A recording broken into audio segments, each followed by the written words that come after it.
So guys welcome back to my channel. আমি অর্ণব এসে গেছি তোমাদের সামনে আবার একটা নতুন ভিডিও নিয়ে। তো আজকে আমি এসেছিলাম মাঠে দিয়ে, আমাদের দিকে আমারগ্রাম থেকে রাধানগর একটা রাস্তা হয়েছে এদিকে ঘুরতে, আমাদের মাঠের ধার দিয়েই। তো এখানে এসে দেখলাম সলিস 50-15 মানে আমাদের হারভেস্টারের যে গাড়িটা খাটে, এই বর্ষায় ছিল না, বড়তে ছিল। বর্ষায় ওদের নিজেদের মালিকের কাছে মানে ঘরে গাছ ধান বয়া ছিল। তো এই গাড়িটা এখানে চলছে, দেখো কেমন চলছে। জমিটার অবস্থা খুবই খারাপ, কালো জমি আছে।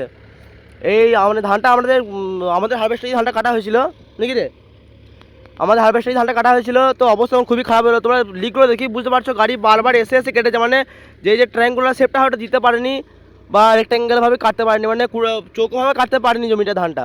তো দেখো সলিস 50-15 গাড়িটা চলছে, কেমন চলছে অবশ্যই দেখবে, কমেন্টে জানাবে। আর ভালো লাগলে ছোটো ভাই আইডিটিকে ফলো অথবা চ্যানেলটিকে সাবস্ক্রাইব করে পাশে থাকবে। তো তোমরা দেখো গাড়িটা কেমন চলছে। আর একটা কথা বলে রাখি, হ্যাঁ, গাড়িটা 2-3-4 বছর পরে 4-5 বছর গাড়ি হলো। মানে প্রথম যখন সলিস 50-15 বেরিয়েছিল, সলিস কোম্পানি যখন প্রথম লঞ্চ করে ইয়ানমারের সাথে কোলাপ করে, তখনই এই গাড়িটা নিয়েছিল আমাদের পাড়ার একজন কাকা। তো এই গাড়িটা তোমার সবই মানে অকুত ক্ষমতা, তেল খায় ঠিকই, অকুত ক্ষমতা। তারপর প্রবলেম একটা এর, সেটা হচ্ছে মানে সামনের চাকাটা তখন তো 9.5-18 আশা করি, টায়ার সাইড আমি জানি না ঠিক, মানে 9.5-20 নয়, 9.5-20 হলে তো আলাদাই ক্ষমতা একটা। তো আমি যতটা জানলাম 9.5-20 নাকি এদের মালিক লাগাবে, নাহলে তো গাড়ি চলবে না। আর ওই জন্যই গাড়িটা মাঝে মাঝে স্টাক হয়ে যায়, সামনে চাকাটা দেবেন শুধু। তো দেখো গাড়িটা কেমন চলছে।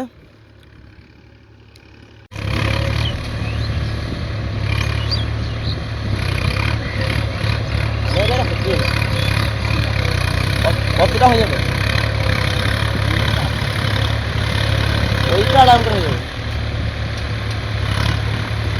এটা বলা চলে গেছে, এ করলো না।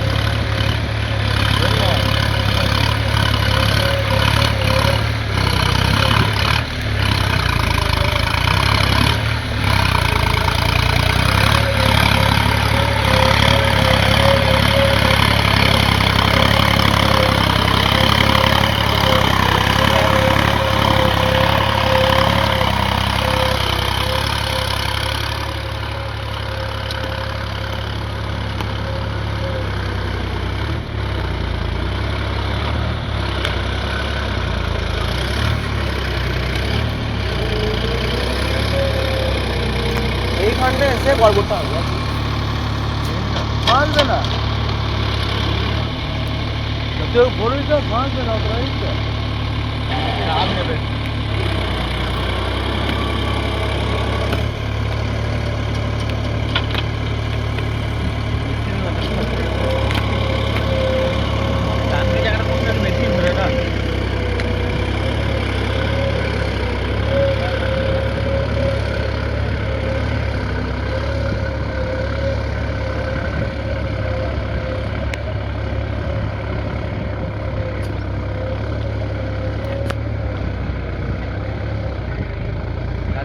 সবসময় বাঁ দিকে ডান দিকে ঘুরছে,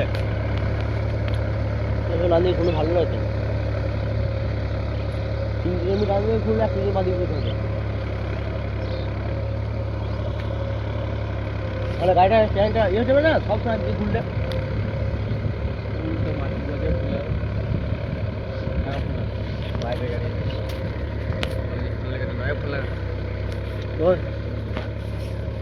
বাপ্পা গাড়ি সিকান্দারে আমাদের দেখবে সামনে এগুলো ধরছে।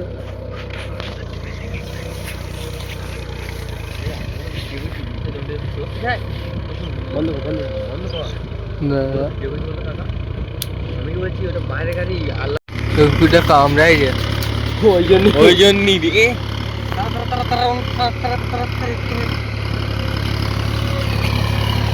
আমাদের গাড়িতে হয়ে যেত বুঝলে,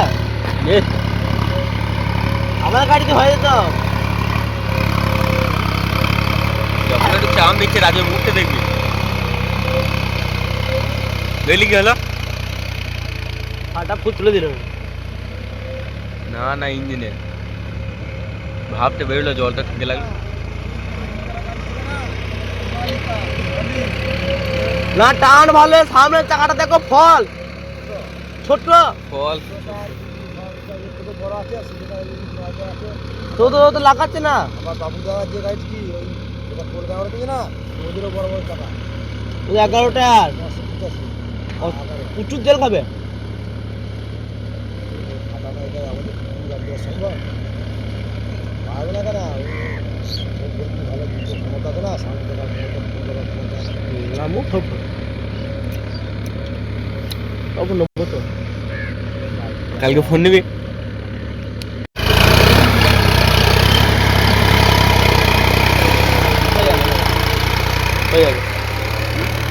হয়ে যাবে। তো ওখানে বিকালবেলায় গাড়ি চলছিল, তখন মাঠে কিছু কাজ মিটিয়েছিলাম, ওই রাস্তা দিয়ে ঘুরতেও গেছিলাম। তারপর সন্ধ্যেবেলায় এখন এসে গেছি এদিকে। আমাদের দিলকি ধারকান মাঠ থেকে চলে এসেছে। আর এই যে ঘরে রয়েছে তেল, দিলকি ধারকানে 595 মাঠ থেকে উঠে আসবে, ওকে ও তো তেল ভরতে হবে। তো চলো এখন তেল ভরবো, তাই দেখা হচ্ছে পরবর্তী ভ্লগে। ততক্ষণের জন্য বাই বাই। আর এই ছোট্ট ভাই ভিডিও ভালো লাগলে অবশ্যই লাইক কমেন্ট শেয়ার করে পাশে থাকবে। আর চলো দেখা হচ্ছে তাহলে কালকে ভ্লগে, ততক্ষণের জন্য বাই বাই। সবাই ভালো এবং সুস্থ থেকো।